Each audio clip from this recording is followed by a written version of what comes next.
Namaste, Dandavat Pranam. By the instruction and grace of our spiritual master, Om Vishnupad Paramahamsa Shripad Bhakti Madhava Puri Maharaj, we're here reading Srimad Bhagavatam. Om Namo Bhagavate Vasudevaya.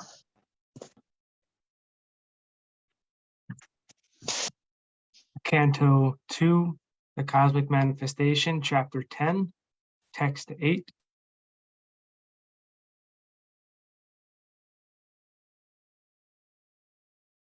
Yujatmiko yam purusha sosab ibhadi dhaivika yastatro bhaya vichedha purusho hi hyandi bhautika.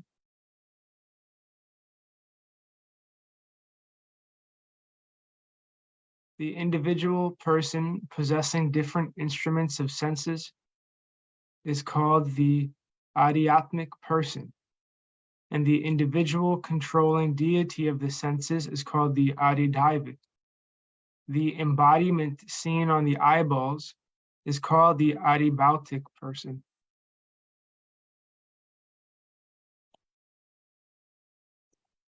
Purport. The supreme controlling summum bonum is the personality of Godhead. In his plenary portion of Paramatma, or the super soul manifestation in Bhagavad Gita 10.42, it is said, Atava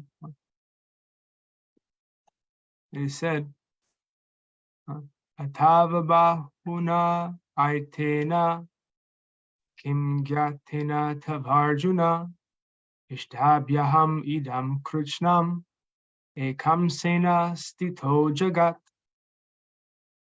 All the controlling deities like Vishnu, Brahma, and Shiva are different manifestations of the Paramatma feature of the Supreme Personality of Godhead, Sri Krishna, who exhibits himself in such manners by entering into each and every universe generated from him. But still, apparently, there are divisions of the controller and controlled.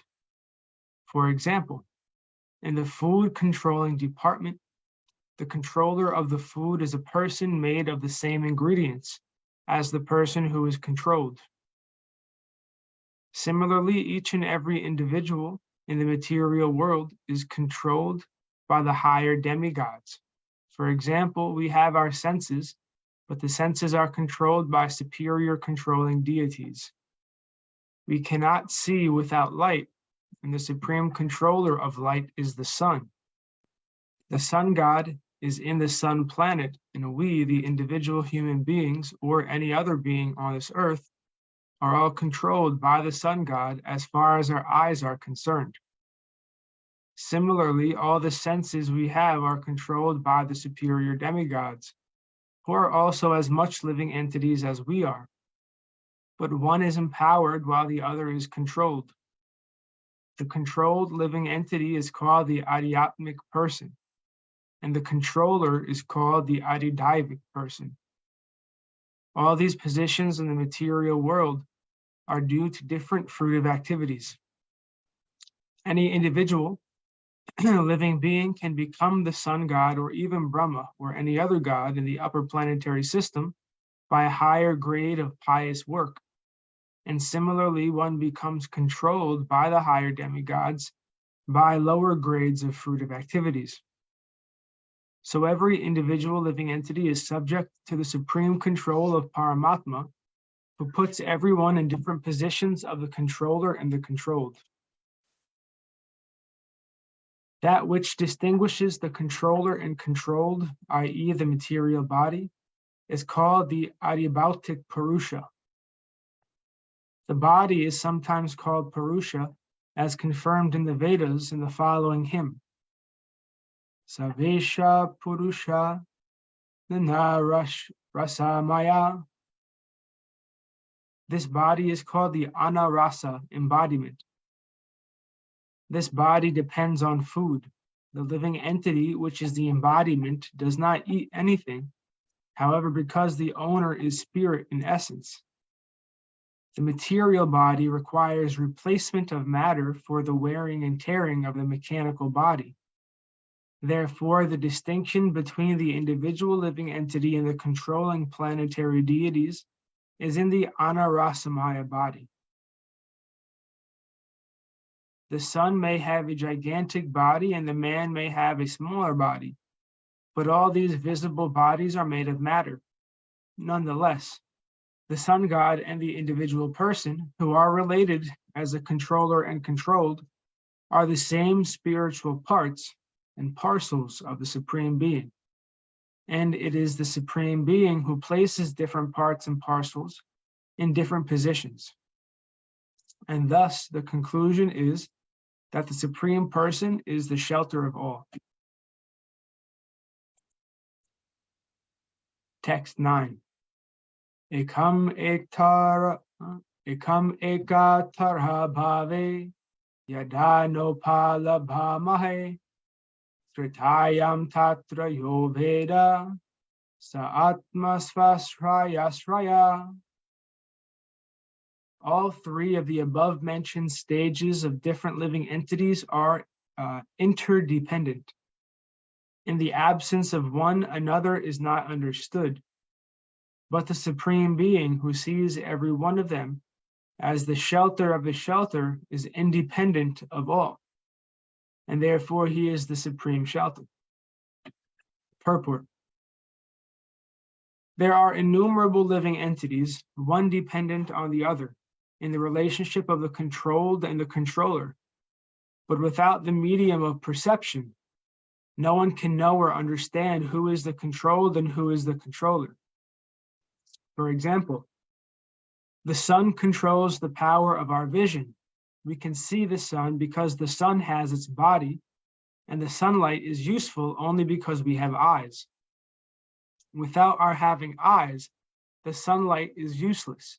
And without sunlight, the eyes are useless. Thus, they are interdependent, and none of them is independent.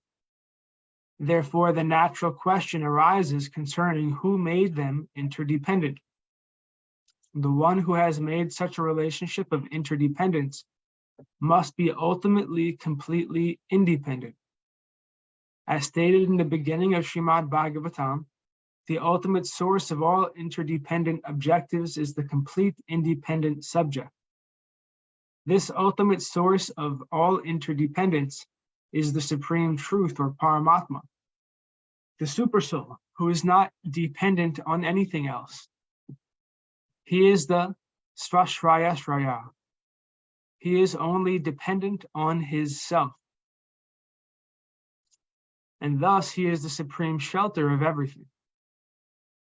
Although Paramatma and Brahman are subordinate to Bhagavan, because Bhagavan is Purushottama, or the super person, he is the source of the Supersoul also. In Bhagavad Gita 15.8, Lord Krishna says that he is the Purushottama and the source of everything, and thus it is concluded that Sri Krishna is the ultimate source and shelter of all entities, including the Supersoul and Supreme Brahman. Even accepting that there is no difference between the Supersoul and the individual soul is dependent on the Supersoul for being liberated from the illusion of material energy. The individual is under the clutches of illusory energy and therefore qualitatively one with the Supersoul. He is under the illusion of identifying himself with matter. And to get out of the illusory conception of factual life, the individual soul has to depend on the Supersoul to be recognized as one with him. In that sense, also, the Supersoul is the supreme shelter, and there is no doubt about it. The individual living entity, the Jiva, is always dependent on the Supersoul, Paramatma, because the individual soul forgets his spiritual identity, whereas the Supersoul, Paramatma, does not forget his transcendental position. In Bhagavad Gita, these separate positions of Jivatma and the Paramatma are specifically mentioned. In the 4th chapter, Arjuna, the Jiva soul, is represented as forgetful of his many, many previous births.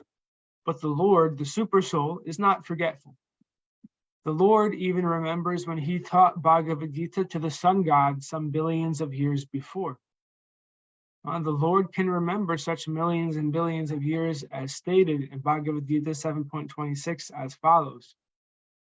Vedaham sammitatani vartamanani charjuna bhavishani chabhutani mam tu vedana kaschana. The Lord, in his eternal blissful body of knowledge, is fully aware of all that happened in the past, that which is going on at present, and also what will happen in the future.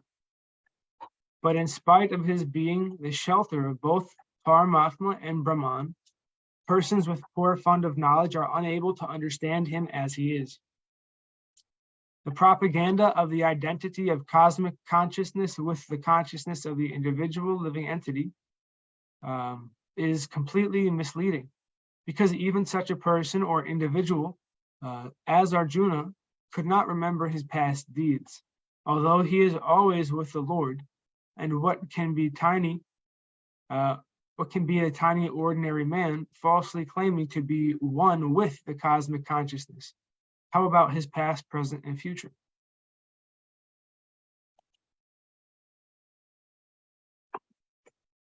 Text 10. Purushondam vinirbhidya yadasho sa vinirgata atmano yanam anvichan aposhrakit kuchi suchi. After separating the different universes, the gigantic universal form of the Lord Mahavishnu, which came out of the causal ocean, the place of appearance for the first Purusha avatar, entered into each of the separate universes, desiring to lie on the created transcendental water, Garbhodaka. Purport.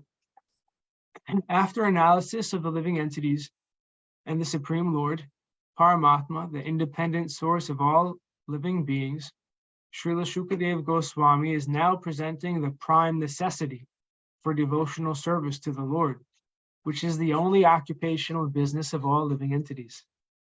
The Supreme Lord Sri Krishna and all his plenary portions and extensions of plenary portions are non-different from one another, and thus the supreme independence is in each and every one of them. In order to prove this, Shukadeva Goswami has promised to King Parikshit describes herein the independence of the Purushotta avatar, personality of Godhead, even in the sphere of the material creation. Such activities of the Lord are also transcendental, and therefore they are also Leela, or pastimes of the absolute Lord. Such pastimes of the Lord are very conducive to the hearers for self-realization in the field of devotional service. Some may argue, then why not relish the transcendental Leela of the Lord as exhibited in the land of Mathura and Vrindavan, which are sweeter than anything in the world? Srila Viswanath Chakravarti Thakur replies that the pastimes of the Lord in Vrindavan are meant to be relished by advanced devotees of the Lord. Neophyte devotees will misunderstand such supreme transcendental activities of the Lord, and therefore the Lord's pastimes in the material sphere related to creation, maintenance, and destruction are verily relishable by the Prakrita, or mundane devotees of the Lord. As the yoga system mainly bodily exercises is meant for the person who is too much attached to the bodily conception of existence. Similarly, the Lord's pastimes related to the creation, destruction, and maintenance of the material world are for those who are too materially attached. For such mundane creatures, the functions of the body and the functions of the cosmic world through physical laws in relationship with the Lord are also therefore included in the understanding of the lawmaker, the Supreme Personality of Godhead. The scientists explain the material functions by many technological terms of material law, amazed by the mechanical arrangement of the complicated engine or dynamo, but one should praise the engineer who creates such a wonderful working machine. That is the difference between a devotee and a non-devotee. Devotees are always filled with, they're always full with praising the Lord, who directs the physical laws. In Bhagavad Gita 9.10, the direction of the Lord upon the material nature is described as follows. Nyayajakshena prakriti suyate sacharacharam hetunhanena kaunteya jagadvipari vartate. The material nature, full of physical laws, is one of my different energies. Therefore, it is neither independent nor blind, because I am transcendently all-powerful. Simply by my glancing over material nature, the physical laws of nature work so wonderfully. The actions and reactions of the physical laws work on that account, and thus the material world is created, maintained, and annihilated again and again. Men with a poor fund of knowledge, however, become astonished by studying the physical laws, both within the construction of the individual body and within the cosmic manifestation. And foolishly, they decry the existence of God, taking it for granted that the physical laws are independent, without any metaphysical control. In Bhagavad Gita 9.11, it replies to this foolishness in the following words. Apajananti mam mudha manushim tanum ashritam param bhavam ajananto mamabhuta maheshvara. The foolish men, mudha, do not know the personality of Godhead in his eternal form of bliss and knowledge. The foolish man thinks of the transcendental body of the Lord as something like his own, and therefore he cannot think of the unlimited controlling power of the Lord, who is not visible in the acting of the physical laws. The Lord is, however, visible to the naked eyes of people in general when he descends himself by his own personal potency. Lord Krishna incarnated himself as he is and played very wonderful parts as the Lord himself, and the Bhagavad Gita concerns such wonderful actions and knowledge. Yet foolish men will not accept Lord Krishna as the Supreme Lord. Generally, they consider the infinitesimal and infinite features of the Lord, because they themselves are unable to become either the infinitesimal or the infinite. But one should know that the infinite and infinitesimal sizes of the Lord are not his highest glories. The most wonderful manifestation of the Lord's power is exhibited when the infinite Lord becomes visible to our eyes as one of us. Yet his activities are different from those of the finite beings. Lifting a mountain at the age of 7 years and marrying 16,000 wives in the prime of his youth are some of the examples of his infinite energy. But the mudhas, after seeing or hearing about these pastimes, decry them as legendary and take the Lord as one of them. They cannot understand that Lord Sri Krishna, although in the form of a human being, by his own potency, is still the Supreme Lord with full potency as the Supreme Controller. When, however, the mudhas give submissive and oral reception to the messages of the Lord, as in Srimad Bhagavad Gita or in Srimad Bhagavatam, through the channel of the cyclic succession, such mudhas also become devotees by the Lord, by the grace of his pure devotees. And for this reason only, either in the Bhagavad Gita or in Srimad Bhagavatam, the pastimes of the Lord in the material world are delineated for the benefit of those who have a poor fund of knowledge. Thus ends our reading for today. We'll continue from text 11 on Friday. Jai Vishnupad Paramahamsa Shripad Bhakti Madhava Puri Maharaj Ki Jai. Jai Srila Prabhupada Srila Guru Maharaj Srila Guru Dev Srila Acharya Dev Srila Shanta Maharaj Ki Jai. And Jai Rupanuga Guru Varga Ki Jai. All glories to Navadvip Dham Ki Jai, Nishangapuli Dham, Mayapur Dham Ki Jai, Jagannath Puri Dham Ki Jai, Baladev Subhadra Jagannath Ji Ki Jai, Mayi Yamuna Mayi Ki Jai, Vrindavan Dham Ki Jai, Giri Govardhan Gupta Govardhan Dham Ki Jai, Sham Kund Radha Kund Ki Jai, Tulsi Devi Bhakti Devi Vrinda Devi Ki Jai, Jai Srimad Bhagavatam ki jai, Jai Harinam Sankirtan Yagya ki jai, Scientific Sankirtan Yagya ki jai, Jai Princeton Bhaktivedanta Institute ki jai, Sri Chaitanya Saraswat Institute ki jai, Sri Chaitanya Saraswat Mutt ki jai. All glories to the worldwide devotees, glories to the assembled devotees, Sama Bhaktiveda Vrinda ki jai. Jai Shrimati Uma Devi Dasi ki jai. Nitai Gaur Pramanandi Hari Hari Hari Bol. Shripad Krishna Keshav प्रभु की जय। Jai Gurudev. Dhanavad Devi. Hare Krishna.